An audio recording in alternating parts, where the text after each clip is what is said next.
those allegations, from what emanates from those allegations, action has been taken, legal action has been taken in that regard.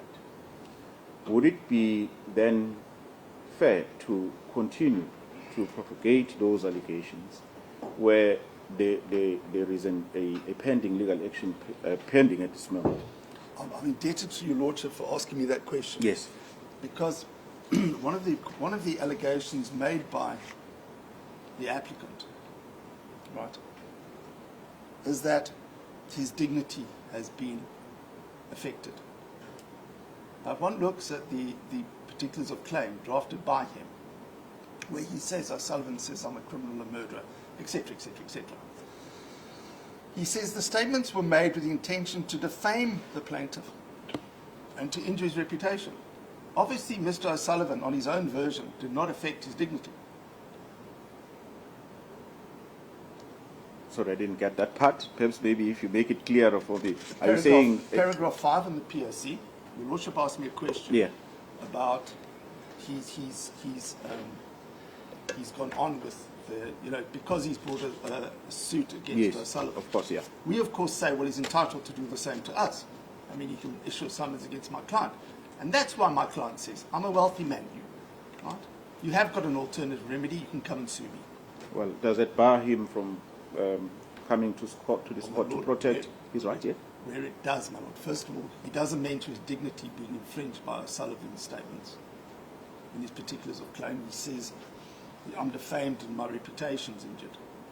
Not my dignity or anything else. I'm defamed and my reputation. What is the consequence of being defamed? I mean, honestly, if you defame me, obviously its dignity is affected. But when we come back to the relief that is sought, and that's why I took your Lordship to the notice of motion, right?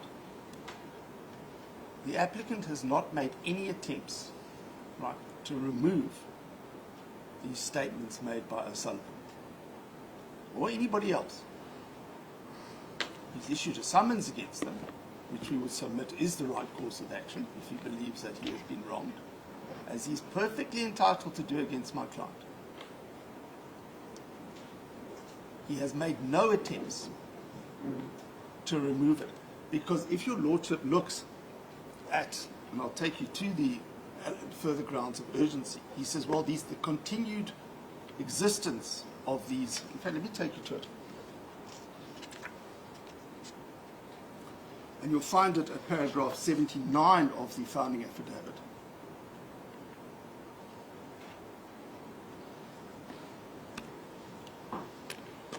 Where we have the heading reasons for urgency.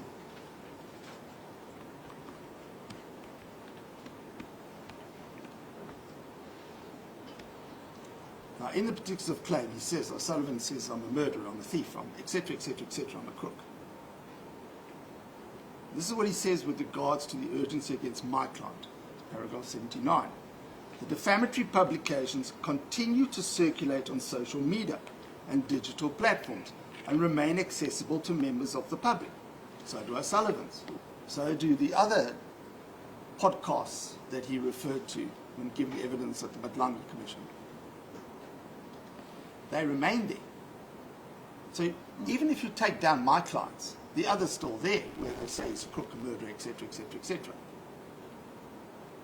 My client needs to be dealt with on an urgent basis, allegedly. And that's why we say the urgency is contrived and it's decided, it's determined, its purpose is to serve as an example to other people, not to be a whistleblower. Is he saying he's a whistleblower? He does say he's a whistleblower. He uses it on more than one occasion in the answering affidavit. I'm happy to take you to it. But when we go back to the founding affidavit and remain accessible to members of the public, nothing changes. My client comes down with everybody else's comments on there. The ongoing availability and republication of the allegations cause continuous and escalating harm to my dignity, reputation, and standing as a senior public official. I repeat my earlier statements. But the others are still there. It's not a defense, my lord. We're not trying to make it out a defense to say if my client defamed him or not. That needs to be determined in trial proceedings.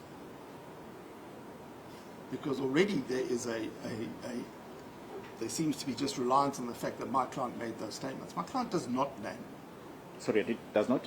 doesn't name the applicant in any of the applicant's attachments.